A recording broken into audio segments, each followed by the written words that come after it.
I speak about a lot about empathetic leadership. I speak about servant leadership. So we need to be available to educate our young ones about what does it mean to be an ethical leader? What does servant leadership look like?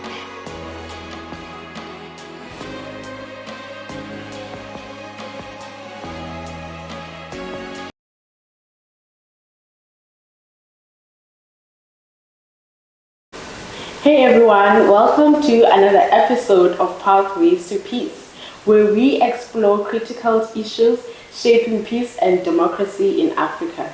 My name is Nande Mbekela and I'm your host, and today we are joined by Dr. Elijah Masubelele, the Deputy Executive Director of IGR. We are going to be discussing all things youth and leadership. Elijah, thank you for coming. How are you? I'm fabulous. How are you, Nande? I'm good. Yeah, you look fabulous, by the way. Thank you. You're welcome. So let's get into it. Yeah. So do you think today's youth are politically engaged enough?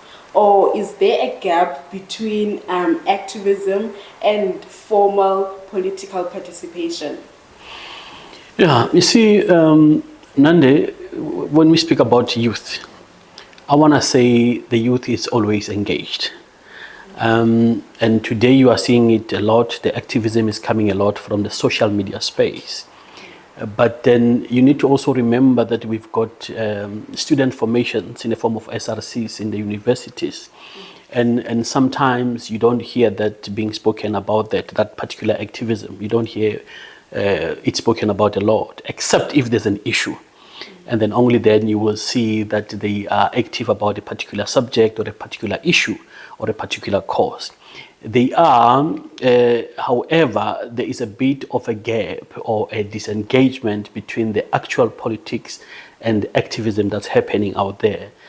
Purely because today's youth feel that they are neglected by the politicians. And to a certain extent, the doors are closed for their active participation. And hence you find that they are now voicing their frustrations, their concerns in the social media space. And that on its own shows that they are indeed active, or they are pushing activism in that space. So there is a gap indeed that needs to be closed. And the only way to close that gap is if we allow the politicians to understand the plight of the youth. And why am I saying that? Because as the seniors of the country, we need to always remember that the youth are the future leaders. And if we are not allowing them to be actively involved in politics, we are basically destroying the future of our country. So many people argue that there is a leadership crisis, not only in South Africa, but globally. Do you agree with that sentiment? Yeah, I think let me first start by reminding you that I wrote a book called Towards Empathetic Leadership.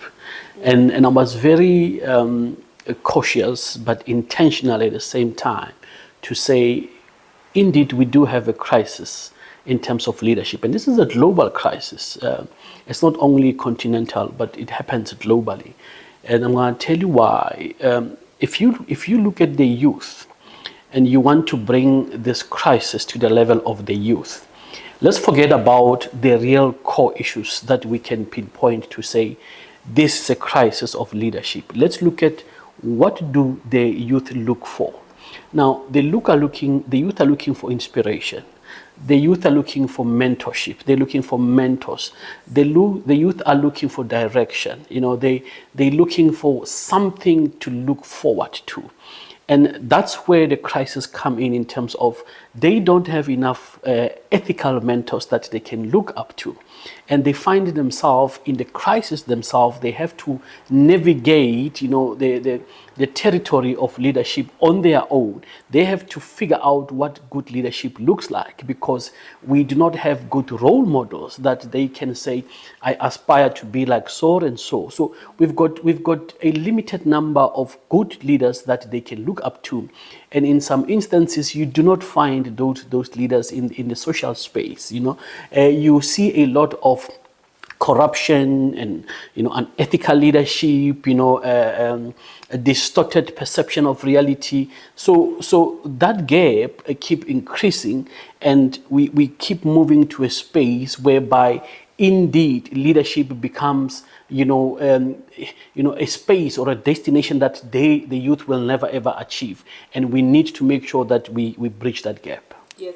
Speaking of mentorship, because I'm not sure if you are aware of this idea that most graduates or youth, they are unemployable because they don't have skills. Yeah. They lack skills. Yeah. Like, what do you make of that? Yeah. You see, when we talk about them lacking skills and you speak about them being unemployable, Yes. the difficulty that I have seen is that most people's leadership journey ends when the school ends. So if they finish matric and they do not have the luxury of going to university, that means their leadership opportunities have ended. Those who go to a varsity, they will get knowledge, they will get theoretical knowledge, from a particular discipline. However, in those disciplines, they don't necessarily be taught how, to survive outside the formal educational structures. And some of them don't even go to the extent of honing their own skills, in terms of becoming better people. I mean, there's so many things that they can do, but most of the time you find that those opportunities are closed to them. They don't even know where to go. So there's not enough information that can guide them in the right space in terms of finding these opportunities. However, I need to mention that there's a whole lot of NGOs out there that are running leadership programs. I mean, you can look at the Nelson Mandela Foundation for Children. We ourselves here at IJR, we're running a youth program that youth can tap into, so that we can give them the skills. And we speak about here social cohesion, we speak about anti-racism, we speak about bullying, we speak about work readiness and all those things. So the platforms are there. We are offering these platforms. It's just that sometimes the information does not reach the people who need it mostly. And especially if you're not on the social media, you might find yourself, living in a rural spaces where you cannot have access to this information. So I think my advice for the youth is that place yourself in a space whereby you need to follow the organizations that you aspire to work in, and research as much as you can, and put yourself in a space whereby you engage, with the civil society, you engage with people at different levels, and be present so that you can learn as much as you can. I find that many people are despondent. They are no longer interested. They have given up. And the reason why they have given up is that they are looking at their lives from the politician's point of view. So they are hoping that the politicians are the ones who are going to bring the solutions. And for me, I do not want, and I would not wish that our youth should be looking only at that direction. I'm going to tell you why. Because the world has got many facets. We've got the political aspect, we've got the technological aspect, we've got the business aspect. So if the youth can not only focus on politics, but focus on other areas and learn and hone their skills in those areas, I think we can find our society in a much better space, and we will have people who are not only employable, but that can also start their own businesses and employ other people. And unfortunately, most people have limited their thinking to finding jobs. And we need to teach the youth that they don't need only to think about finding jobs, but how to create the jobs. But we need to create conducive environment in this country that will enable them, to function and to become successful should they decide to start, those businesses. For example, deal with corruption, deal with crime, deal with the GBV issues. You also need the women to be actively involved in the economy. So if you don't deal with those issues, you are sending them out there to fail. And indeed, those environments will cause failure, for this youth.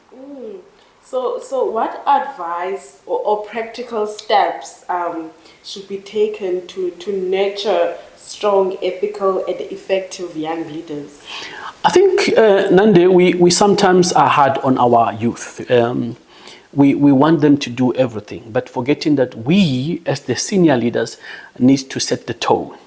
So we need to start by looking at ourselves to say, are we conducting ourselves in an ethical manner? So we need, number one, to set the tone of ethical leadership. I speak about a lot about empathetic leadership. I speak about servant leadership. So we need to be available to educate our young ones about what does it mean to be an ethical leader? What does servant leadership look like? And we should also be present and available, to mentor them, because, we can give them leadership training, but leadership training will give them the theoretical aspect. The doing comes from mentorship. When we are available to mentor them, and mentor them in a way that is going to help them contribute positively to the society, that on its own will produce leaders who are ethical.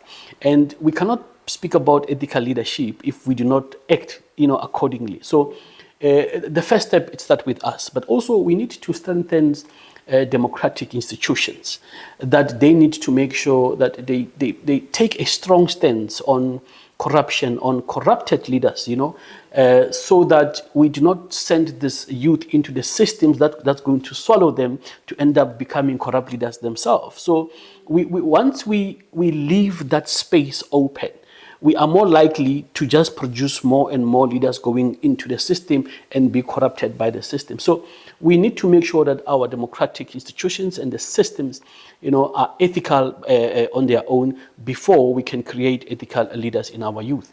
Because remember, our youth will become what their leaders are, if that is rife in the society. So we need to make sure that our society is governed and run by ethical leaders at the top. But also, we need to make sure that what we teach them at school is not teaching them to become lazy, but it teaches them to become hands-on and go out there to serve others and not their self-interest. Yes.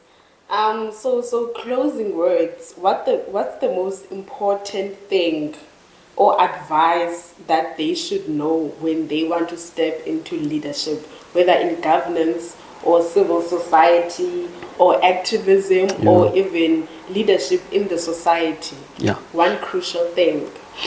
And then you remind me of a book I wrote called Leadership Starts With You. And I think for me, it starts there, that you want to be a leader, you need to start thinking like one. And if you go back to our homes where our parents used to teach us to make our own beds, pick up our own shoes, wash the dishes and so forth, that on its own was teaching us that you need to look at yourself as a leader. You don't have to wait for somebody else to come and tell you what to do. So you start by working on yourself and know your values, know who you are, know where you're going, know where you are going to end and where you want to end. I see that most people don't even know who they are, what drives them, what are their principles also. So once you understand that about yourself, then ask the next question: which lives do I want to impact? And because as a leader, you don't impact your own life, but you impact other people's lives. And start impacting the lives of the people who are around you. And start showing interest in the lives of other people. And secondly, I think what we need to do is that start focusing on getting to understand the society in which you live in. What are the needs of the society? What are the challenges in our society? Because leaders solve problems. And you cannot solve problems if you don't know what those problems are. So you start right there first to understand our society is struggling from this. So we've got substance abuse, we've got GBV. So where do I want to start to tackle? And you become the change that you want to see in that space, So that's number 2 for me. But number 3, read, and read.